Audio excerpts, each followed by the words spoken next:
Você já se olhou no espelho e não reconheceu a pessoa que estava ali? Não por mudanças físicas, mas porque havia algo fundamental ausente nos seus olhos. Como se a pessoa que você era antes de se tornar pai ou mãe tivesse simplesmente evaporado, deixando apenas uma função ambulante programada para servir, cuidar e se sacrificar. Se essa sensação lhe é familiar, então você não está sozinho numa jornada que milhões de pais percorrem em silêncio, carregando um peso que ninguém deveria carregar: a crença de que sua existência só tem valor através de outros. Imagine por um momento que você é um livro. Durante anos, você foi escrito com suas próprias palavras, suas histórias, seus sonhos e descobertas. Cada página tinha sua personalidade única, seus interesses, suas paixões. Então, um dia, alguém decide que seu livro precisa ser reescrito completamente. Página por página, suas palavras são apagadas e substituídas por histórias de outras pessoas. Suas aventuras se tornam as necessidades delas. Seus sonhos viram os projetos delas. Suas emoções ficam em segundo plano, sempre subordinadas aos sentimentos alheios. Agora, anos depois, você segura este livro e percebe que não consegue mais encontrar uma única linha que seja genuinamente sua. O título ainda traz seu nome, mas o conteúdo pertence inteiramente a outras pessoas. Esta é a realidade de muitos pais que, em nome do amor, transformaram-se em fantasmas de si mesmos. A psicologia nos ensina algo perturbador sobre esta transformação. Quando nos definimos exclusivamente através dos papéis que desempenhamos para outros, perdemos o que os especialistas chamam de senso de eu nuclear. É como se nossa identidade fosse um rio que, em vez de fluir em seu curso natural, fosse desviado completamente para irrigar outros terrenos, deixando seu leito original seco e rachado. Carl Jung, o renomado psiquiatra suíço, observou que quando uma pessoa se funde completamente com um papel social, ela experimenta o que ele chamou de identificação com a persona. A persona é a máscara que usamos na sociedade, necessária para a convivência, mas que se torna destrutiva quando substitui completamente nossa personalidade autêntica. No caso dos pais, esta máscara é a do cuidador perfeito, do provedor incansável, do protetor que nunca falha. O problema não está em cuidar ou proteger. O problema está em acreditar que você não existe além dessas funções. É como um ator que, depois de interpretar o mesmo personagem por décadas, esquece completamente quem era antes de pisar no palco. A diferença é que, no teatro, existe um fim de espetáculo. Na vida real, muitos pais nunca saem de cena. Pense numa árvore que cresce numa floresta densa. Para sobreviver, ela estica seus galhos em direções impossíveis, contorce seu tronco, sacrifica sua forma natural para alcançar pequenos raios de sol que filtram através da copa de outras árvores. Com o tempo, ela se torna irreconhecível, uma versão distorcida do que poderia ter sido se tivesse crescido em campo aberto. Muitos pais são como essa árvore, contorcendo sua essência para se adequar às demandas constantes de filhos, cônjuges e sociedade. A sociedade reforça essa distorção através de narrativas que soam nobres na superfície, mas carregam veneno nas raízes. Uma mãe verdadeira nunca pensa em si mesma. Um pai de verdade coloca a família acima de tudo. Essas frases são repetidas como mantras sagrados, mas escondem uma armadilha cruel. Elas transformam o amor em martírio e a dedicação em autodestruição. Quando você aceita essas narrativas, você assina um contrato invisível que diz: eu abdico do meu direito de existir como indivíduo em troca da aprovação social como pai ou mãe. O problema é que este contrato é fraudulento desde o início, porque uma pessoa que não existe como indivíduo não pode oferecer amor verdadeiro.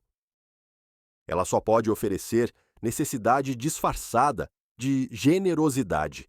Jung identificou um padrão psicológico fascinante.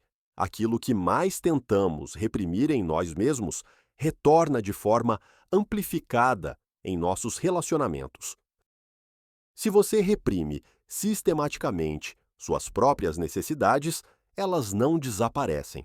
Elas se transformam numa fome emocional voraz que busca satisfação através de outras pessoas. Seus filhos, sem perceber, tornam-se responsáveis não apenas por suas próprias vidas, mas também por preencher o vazio existencial que você criou ao se anular. Imagine carregar uma mochila pesada durante uma caminhada longa. No início, você nem percebe o peso, mas conforme as horas passam, cada passo se torna mais difícil. Seus ombros doem, suas costas protestam, sua respiração fica ofegante. Eventualmente, você percebe que a mochila não contém suprimentos necessários para a jornada, mas pedras que alguém lhe disse que você deveria carregar para provar sua força. Esta é a realidade emocional de muitos filhos de pais que se sacrificaram completamente. Eles carregam o peso não apenas de suas próprias escolhas e responsabilidades, mas também da realização pessoal de seus pais. Cada decisão que tomam ecoa com a pergunta silenciosa: isso vai deixar mamãe feliz? Isso vai fazer papai se orgulhar? Eles vivem não uma vida, mas duas vidas condensadas numa só existência. Você já notou como seus filhos reagem quando você tenta fazer tudo por eles? Existe uma diferença palpável entre o alívio genuíno e o desconforto educado. Quando uma criança ou jovem adulto recebe ajuda de alguém que tem vida própria, existe leveza na troca. Quando recebe de alguém que vive através dela, existe peso. É como a diferença entre receber um presente espontâneo e receber algo que claramente vem acompanhado de expectativas não verbalizadas. Este peso se manifesta de várias formas. Alguns filhos se tornam excessivamente responsáveis, carregando culpa por qualquer momento de felicidade que não inclua os pais. Outros se rebelam, criando distância emocional para poder respirar. Muitos oscilam entre esses extremos, amando os pais, mas sentindo-se sufocados pela intensidade emocional que os rodeia. A ironia mais dolorosa é que quanto mais você se sacrifica na esperança de se tornar indispensável, mais dispensável você se torna. Filhos não precisam de mártires, eles precisam de modelos. Eles não precisam de alguém que lhes mostre como se anular. Eles precisam de alguém que lhes ensine como viver com integridade. Jung escreveu extensivamente sobre o conceito de individuação, o processo pelo qual uma pessoa se torna genuinamente ela mesma. Para muitos pais, a individuação foi interrompida no momento em que assumiram que sua única função no mundo era servir a outras pessoas. É como se tivessem parado de crescer emocionalmente no dia em que se tornaram responsáveis por alguém mais. Mas aqui está uma verdade que pode soar radical. Você não se tornou menos importante quando se tornou pai ou mãe. Você se tornou responsável por mais uma vida. Sim, mas isso não cancelou sua própria existência. A matemática do amor não funciona por subtração. Quando você se ama, não sobra menos amor para outras pessoas. Na verdade, sobra mais, porque o amor que você oferece vem de um lugar de abundância, não de carência. Pense numa fonte de água. Se a fonte está cheia e transbordando, ela pode alimentar vários rios sem se esgotar. Mas se a fonte está seca tentando dar água que não possui. Ela só pode oferecer lama e frustração. Muitos pais transformaram-se em fontes secas, tentando nutrir outros, sem nunca se permitir ser reabastecidos. A sociedade nos ensinou a confundir amor com sofrimento, dedicação com autodestruição. Mas observe a natureza. Uma árvore que produz frutos não se destrói no processo. Ela se mantém forte e saudável porque entende que sua capacidade de dar depende de sua própria vitalidade. Os frutos são uma expressão de sua saúde, não um sacrifício de sua essência. Quando você começa a questionar estas dinâmicas, é comum sentir culpa. A voz interna sussurra: como posso pensar em mim quando tenho filhos para cuidar? Mas esta pergunta está fundamentada numa premissa falsa. Ela assume que cuidar de si mesmo e cuidar dos filhos são ações mutuamente exclusivas. Na realidade, são complementares. Um piloto de avião recebe instruções claras sobre procedimentos de emergência. Coloque sua própria máscara de oxigênio antes de ajudar outros.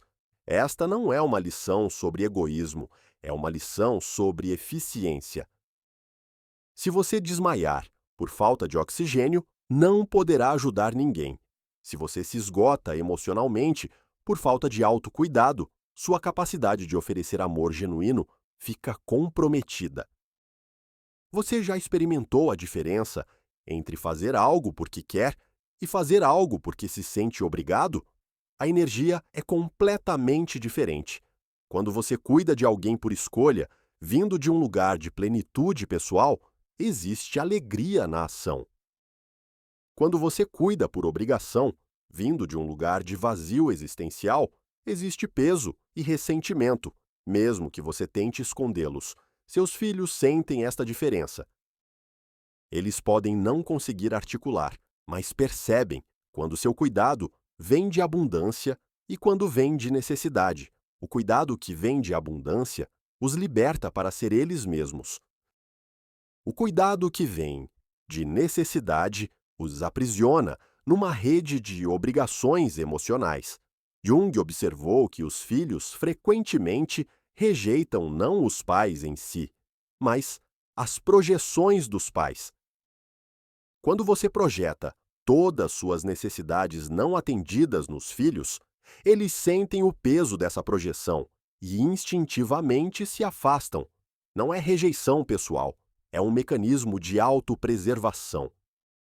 Imagine que você tem um amigo que liga todos os dias, não para saber como você está, mas para descarregar todos os problemas dele. Mesmo que você goste dessa pessoa, eventualmente você começará a evitar as ligações.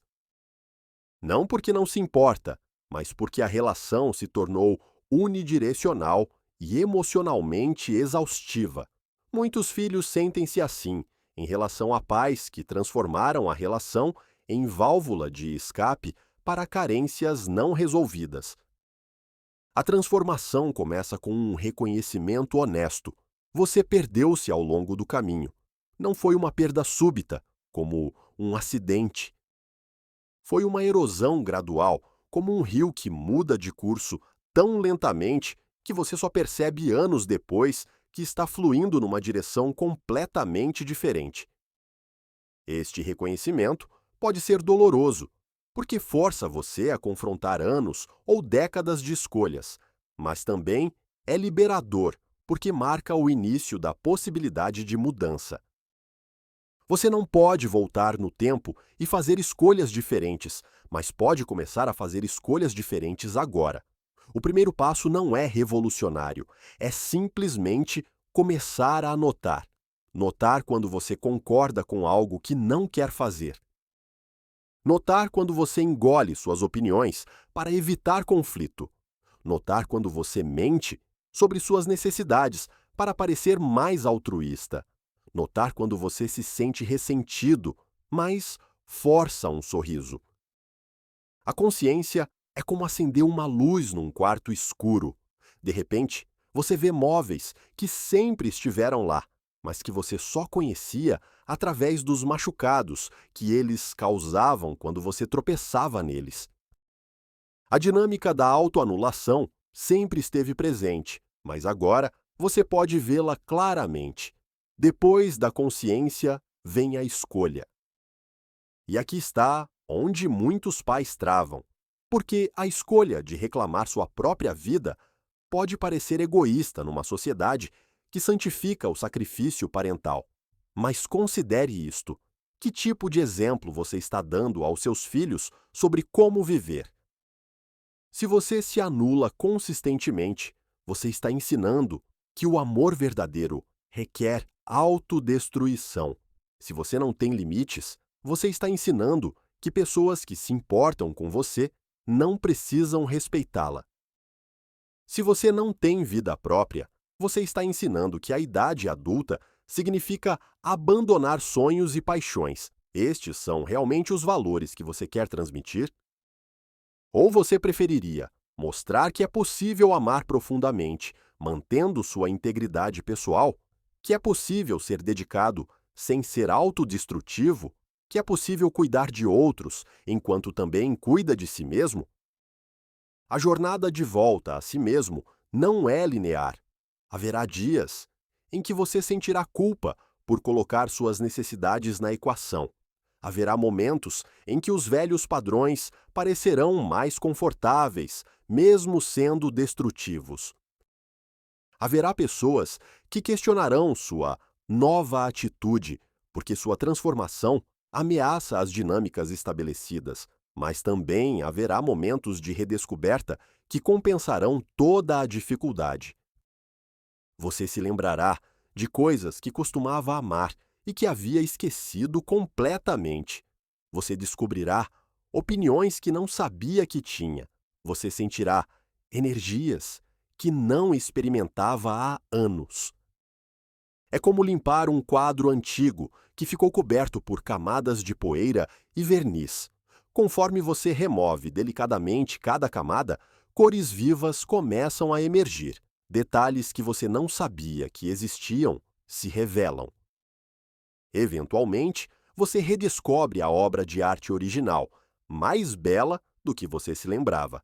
Jung falava sobre o conceito de autenticidade como um processo contínuo, não um destino final. Ser autêntico não significa ser perfeito ou ter todas as respostas. Significa estar em conexão honesta consigo mesmo, reconhecendo tanto suas luzes quanto suas sombras, suas forças quanto suas vulnerabilidades.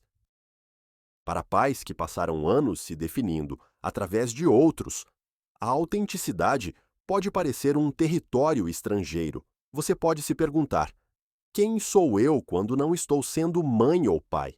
Esta pergunta não precisa ser aterrorizante. Pode ser uma aventura. Comece pequeno. Observe que tipo de música você realmente gosta quando ninguém está opinando.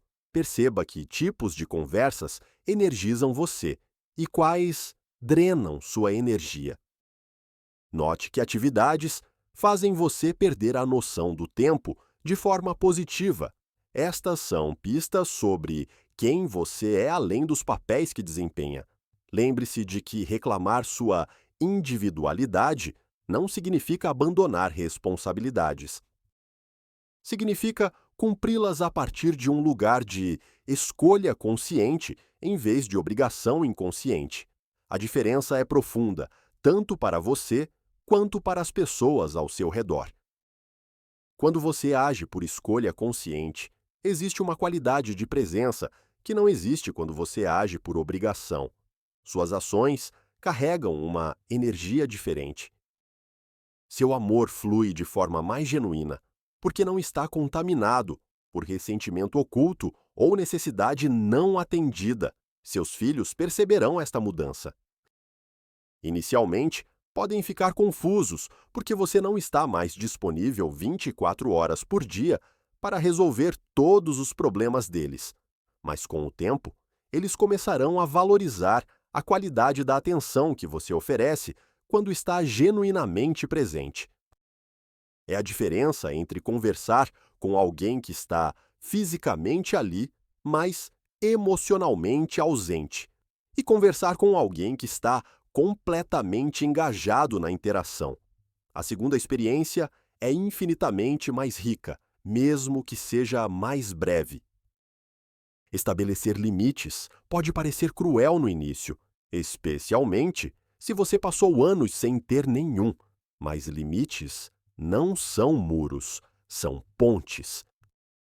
Eles definem onde você termina e onde outros começam, criando espaço para relacionamentos genuínos em vez de fusões emocionais destrutivas.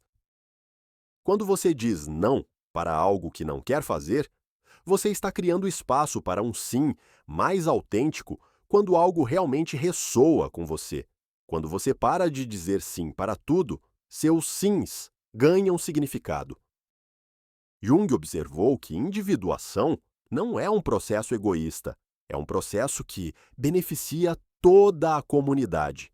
Quando você se torna mais genuinamente você mesmo, você contribui com algo único para o mundo. Sua energia não é mais gasta tentando ser quem outros querem que você seja, ela está disponível para expressar seus dons únicos. No contexto familiar, isso significa que seus filhos têm acesso à versão mais vibrante e autêntica de você, em vez da versão exausta e ressentida que emerge da autoanulação constante. Eles podem aprender com seu exemplo como navegar pela vida mantendo integridade pessoal. A transformação não acontece da noite para o dia. É um processo gradual de pequenas escolhas diárias. Escolher expressar uma opinião que você normalmente guardaria. Escolher fazer algo que te dá prazer, mesmo que não beneficie diretamente outras pessoas. Escolher dizer não para algo que você não quer fazer, mesmo que outros fiquem desapontados. Cada pequena escolha autêntica fortalece sua conexão consigo mesmo. É como exercitar um músculo que ficou atrofiado por falta de uso. No início, pode ser desconfortável, mas gradualmente você redescobre sua força. Haverá resistência. Pessoas que se beneficiavam de sua autoanulação podem questionar suas mudanças. Filhos que estavam acostumados a ter acesso ilimitado à sua energia podem protestar quando você estabelece limites. Isso é normal e esperado. A resistência não significa que você está fazendo algo errado. Significa que você está mudando dinâmicas estabelecidas e mudança sempre gera desconforto inicial. Mantenha-se firme em sua jornada, sabendo que relacionamentos verdadeiramente saudáveis sobreviverão e até florescerão com sua nova autenticidade. Algumas relações podem não sobreviver à sua transformação. Isso pode ser doloroso, mas também é necessário. Relacionamentos baseados na sua autoanulação não eram relacionamentos genuínos, eram arranjos de conveniência emocional. Quando você se torna autêntico, só atrairá e manterá relacionamentos que honram sua totalidade. Você já se perguntou: que tipo de legado quer deixar para seus filhos? Quer que eles se lembrem de você como alguém que viveu uma vida plena e inspiradora ou como alguém que se sacrificou até não sobrar nada? Quer que aprendam, através do seu exemplo, que a vida vale a pena ser vivida plenamente? Ou que o amor verdadeiro requer autodestruição? A resposta a essas perguntas pode guiar suas escolhas diárias. Cada momento em que você honra sua própria necessidade, estabelece um limite saudável ou expressa sua autenticidade, você está ensinando as pessoas ao seu redor que é possível amar sem se perder. Jung escreveu sobre a importância de viver uma vida que você mesmo aprovaria. No final, quando você olhar para trás, você quer ver uma vida vivida com coragem e autenticidade ou uma vida desperdiçada tentando agradar outros às custas de sua própria essência? A jornada de volta a si mesmo é tanto um ato de amor próprio quanto um presente para todos ao seu redor. Quando você para de tentar ser tudo para todos, você pode ser genuinamente algo valioso para as pessoas certas. Quando você para de se sacrificar, você pode contribuir de forma significativa. Seus filhos não precisam de um mártir. Eles precisam de um modelo de como viver com integridade. Eles não precisam carregar o peso de sua realização pessoal. Eles precisam da liberdade de construir suas próprias vidas, inspirados pelo exemplo de alguém que teve coragem de construir a sua. O amor mais profundo que você pode oferecer aos seus filhos é o exemplo de uma vida bem vivida. Não uma vida perfeita, mas uma vida autêntica. Não uma vida sem desafios, mas uma vida onde os desafios são enfrentados com dignidade e autoconsciência. Quando você reclamar sua própria vida, você descobrirá que tem muito mais para oferecer do que quando se definia apenas como função. Você trará conversas mais interessantes, energia mais vibrante e uma presença mais genuína para todos os seus relacionamentos. A transformação começa agora, com uma decisão simples. Você escolhe continuar se anulando em nome do amor, ou você escolhe descobrir como amar verdadeiramente a partir de um lugar de plenitude pessoal. A resposta a essa pergunta determinará não apenas o resto de sua vida, mas também o exemplo que você deixará para as próximas gerações. Compartilhe nos comentários. Você reconhece alguns destes padrões em sua própria vida? Que passos pequenos você poderia dar hoje para começar a reclamar sua autenticidade? Sua jornada pode inspirar outros pais que estão enfrentando os mesmos desafios. Lembre-se, não é tarde demais para redescobrir quem você é além dos papéis que desempenha. Não é egoísmo, é responsabilidade. Responsabilidade consigo mesmo e com todos que você ama. Inscreva-se no canal para continuar explorando temas que podem transformar não apenas sua relação consigo mesmo, mas também a qualidade de todas as suas conexões humanas. Este conteúdo tem fins educativos e não substitui acompanhamento psicológico profissional. Se você está enfrentando dificuldades emocionais significativas, procure ajuda especializada.